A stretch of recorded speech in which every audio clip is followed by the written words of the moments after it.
नमस्कार, मैं रिद्धि, आप देख रहे हैं प्रदेश तक। 7 अक्टूबर से शुरू इजराइल और हमास के बीच जंग रुकने का नाम नहीं ले रही है।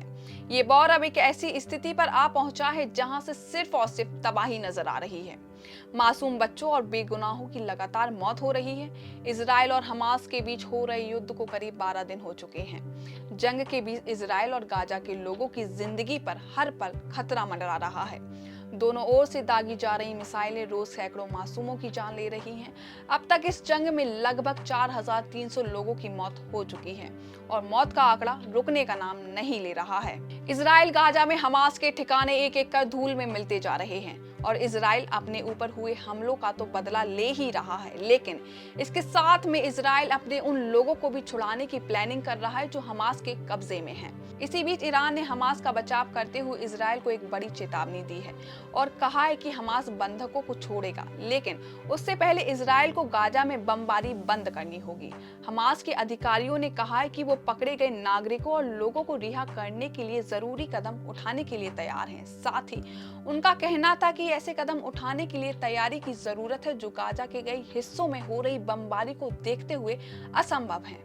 ईरान इस युद्ध में शुरुआत से ही हमास के समर्थन में खड़ा है और इस बयान से साफ साबित हो जाता है कि वो हमास का संदेश इजराइल को दे रहा है।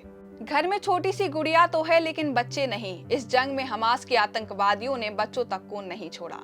छोटे छोटे बच्चों को भी मौत के घाट उतार दिया है। अब उन बच्चों का कोई पता नहीं है कि वो जिंदा है या हमास के आतंकवादियों ने उन्हें मार दिया है। जिसके बाद से ही ये संघर्ष जारी है। वहीं अब इस युद्ध के बीच इजिप्ट का भी नाम सामने आ रहा है। इजराइल और हमास के बीच चल रही जंग को 12 दिन बीत चुके हैं।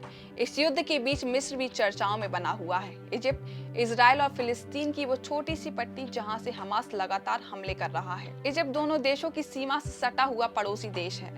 इजिप्ट के संबंध दोनों देशों से हमेशा अच्छे रहे हैं। ऐसे में इजराइल और हमास के बीच चल रहे वॉर में इजिप्ट का एक बड़ा रोल बताया जा रहा है। इजराइल और फिलिस्तीन के बीच संबंधों को ठीक करने में इजिप्ट संतुलन बनाने का काम कर रहा है। वहीं इजिप्ट खुले तौर पर फिलिस्तीन मुद्दे के प्रति अपना समर्थन दिखाता नजर आ रहा है। ऐसे में इसलिए क्योंकि भौगोलिक दृष्टि से इजिप्ट गाजा से ज्यादा करीब है। ऐसे में गाजा के किसी भी तरह का तनाव पैदा होने पर इजिप्ट के राष्ट्रीय हितों पर इसका सीधा प्रभाव देखने को मिलेगा। आपको बता दें, भारत लगातार इजराइल का समर्थन कर रहा है। प्रधानमंत्री नरेंद्र मोदी ने बेंजामिन नेतन्याहू से कहा है कि भारत के लोग इस कठिन समय में उनके देश के साथ मजबूती से खड़े हैं।